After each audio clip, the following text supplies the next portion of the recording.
Okay, so you've whittled down your supplier factory search. You've got a handful of folks that you really see yourself working with to create your awesome custom offer.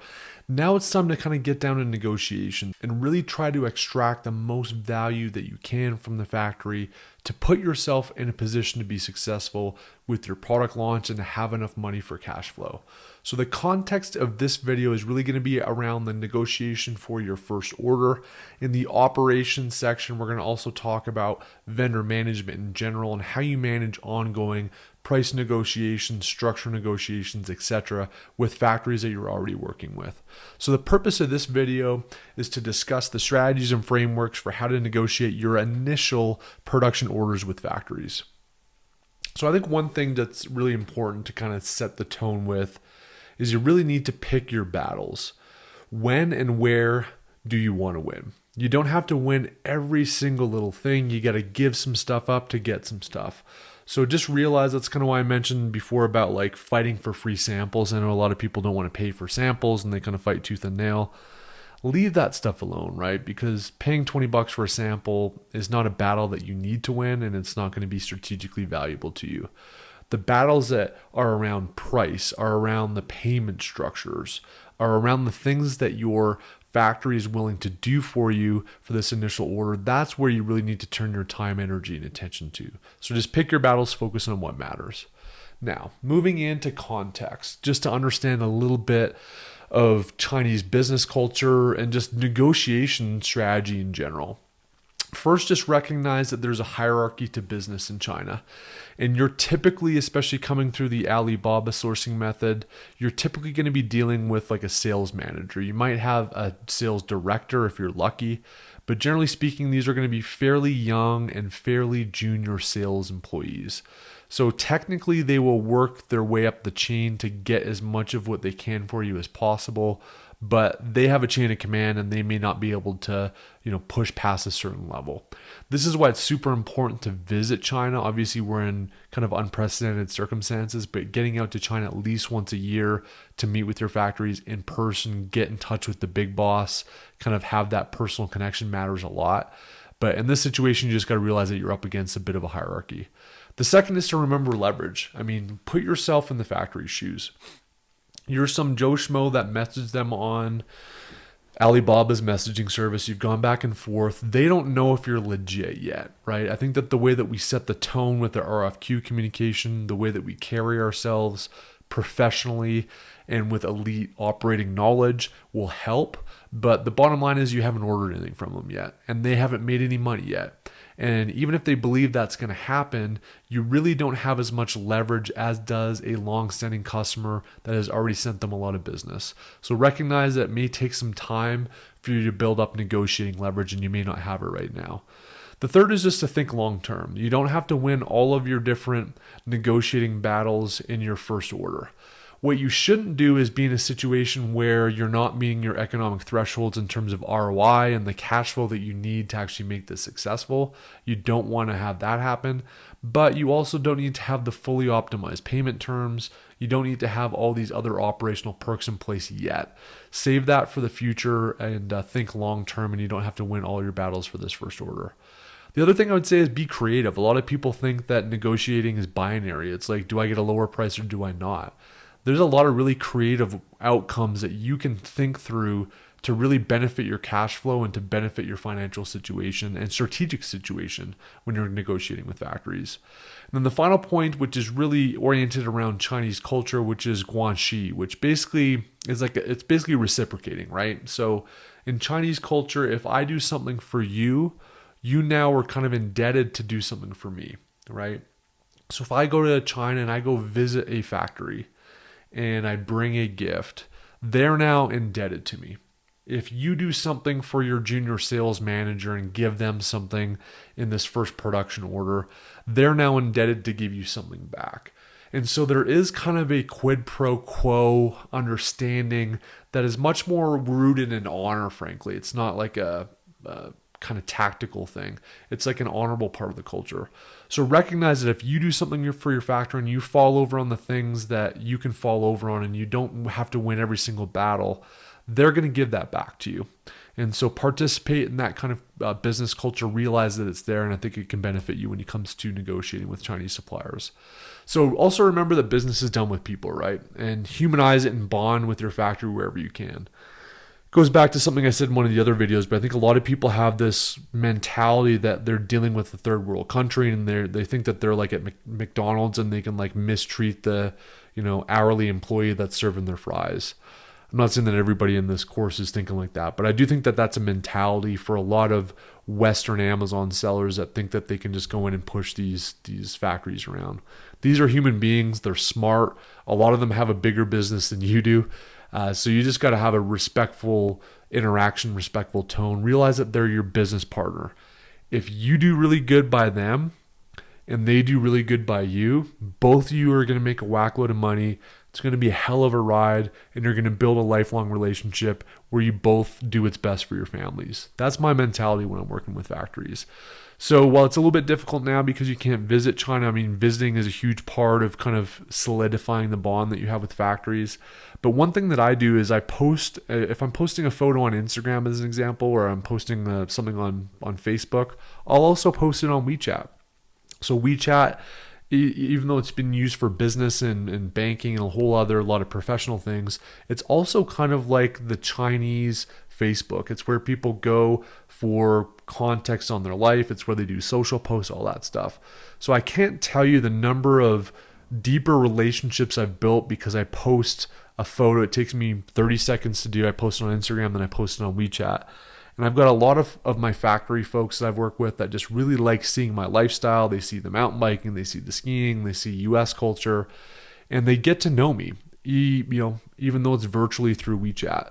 So do whatever you can to humanize the experience, and I think that can really pay dividends when you need to ask for something in a business context that will help you benefit your business.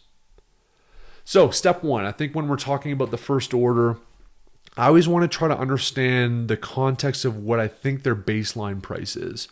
This is why I like to have that sequenced and tiered kind of quantity requests when I get pricing. So, depending on the quantity that you would normally order and the price point and all that stuff, it could be different quantities. But let's say I come in and say, I want 1,000, 5,000, and 10,000 quote. Obviously, the 10,000 quote is going to be significantly cheaper than the 1,000. But what the 10,000 quote, even if I don't ever see myself ordering that for any time soon, it gives me an idea and a barometer of what do I think that their lower price is. And so typically what I want to do there is at least know what that number is, and then I try to get as close to it as possible during the initial negotiation. So I might say something like this: hey, I know we're only ordering 1,000 for this first production run because we really just got to test the market. We've got a lot of marketing expenses we got to put in initially. So this is kind of our first of what we think is going to be many orders for years to come. What I would like to have happen is, could I get the 10,000 price? Because I think this really puts us both in a situation to be really successful and really, really find high volume down the road by being able to make this launch successful. And the chance of you getting 10,000 pricing is probably pretty low, but you might be able to get somewhere in between.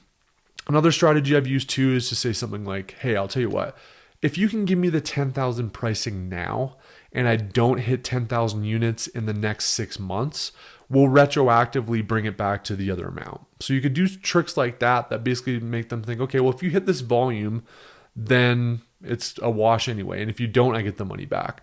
So there's some strategies here that I like to play with, but generally I like to use that anchor pricing of that higher volume number to see how close I can get to that with my initial order, even if it's substantially lower in volume. The next step is really just to focus on some non-monetary wins. So a lot of the pricing is going to be based on their off-the-shelf product, and we're likely going to do an insert. We're going to do custom packaging. We might do some custom features and add-ons and things like that. And so what I typically like to do is get that baseline pricing, and then I'll work on adding some other stuff in. So maybe I get somewhere close or in between the 5,000, 10,000 pricing, and then I'll say, okay, well, I'll tell you what. If you do the custom printing on the logo, if you throw in the insert card, and then you're able to bundle that one item that we want to add to it, and give us payment terms, then we'll call it a wash. Again, you're not going to get all of those, but oftentimes you will get the packaging customization, you will get inserts, You will get them to put UPC labels on it. Like there's some non-monetary things where it's valuable for the offer and product that you won't have to pay for. So focus on those things as well. Payment terms is pretty uncommon for an initial order, but always try to see if you can get some payment structure right off the bat as well. The third step is really about kind of creatively addressing any more deeper customization costs that might happen depending on how hard you go at kind of making a unique product. So let's say that you've got molds or you've got some other more significant changes. There's some things I like to do. One is to like use kind of a half deposit to pay off custom molds and like half of it being kind of some kind of a quantity target. So I might say, okay, the mold's $10,000. We'll give you $5,000 now as a deposit. So we'll put a $50,000 or 50% deposit down. The remaining 5%, I only want us to pay if we don't hit 8,000 units over the next 12 months. Sometimes that works. If that doesn't work, I'll say, okay, well, I'll tell you what, add $1 per unit for the next 8,000 units, and that's when we pay it off. And once we hit that, you credit our account for the full 10,000. Like there's all these kind of scenarios that I try to play with, but the bottom line is you want to try to reduce the amount of capital upfront that you need to pay for customizations. This is typically only going to be possible if you're working with the factory directly on the customizations. I think if you're using one of those agencies, it's pretty difficult to avoid it. But that's one strategy I definitely like to do. The other thing that you can do to adjust this is be like, hey, look, I've got all this expense that we've kind of put in these molds because we really want to make this product successful.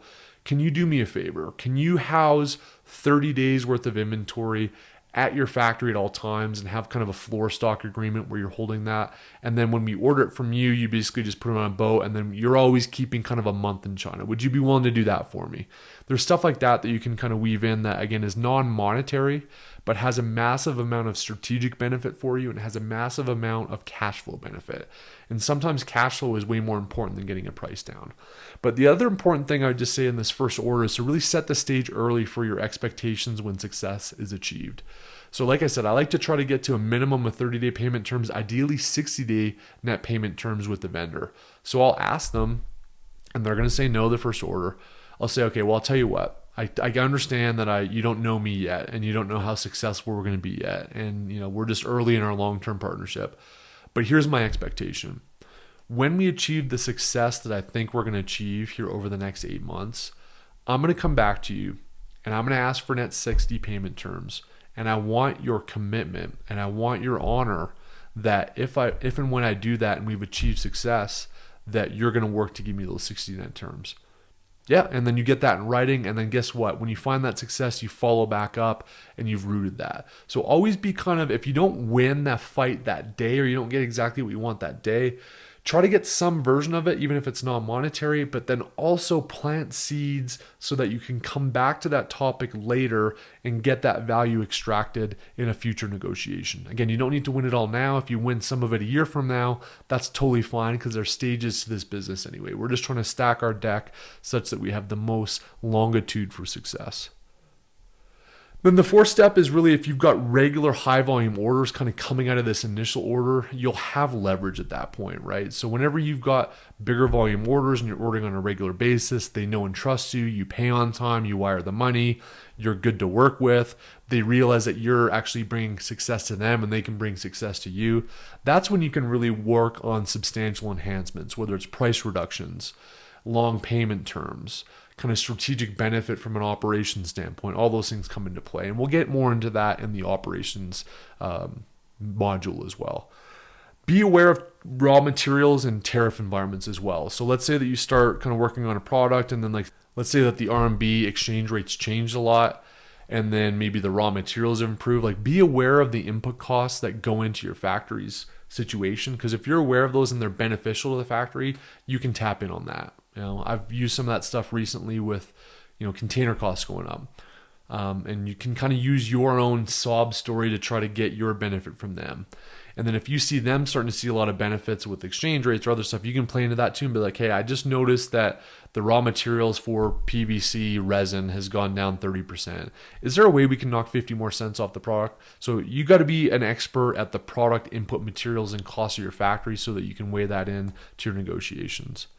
And then finally, just set the tone for price changes, right? If early on they start to kind of approach things where they're trying to get away with more than what you think they should, shut it down early. I think it's human psychology. People will take as much as you give them. And I think if you are firm but fair, but you also kind of set the tone that, that's not how you work. That's not how we roll with how we do business. They know not to ask and they know not to go there, right? So, be hard, but be fair. And that's kind of my general approach, and kind of be in it for long term, realize that both of you can be successful together.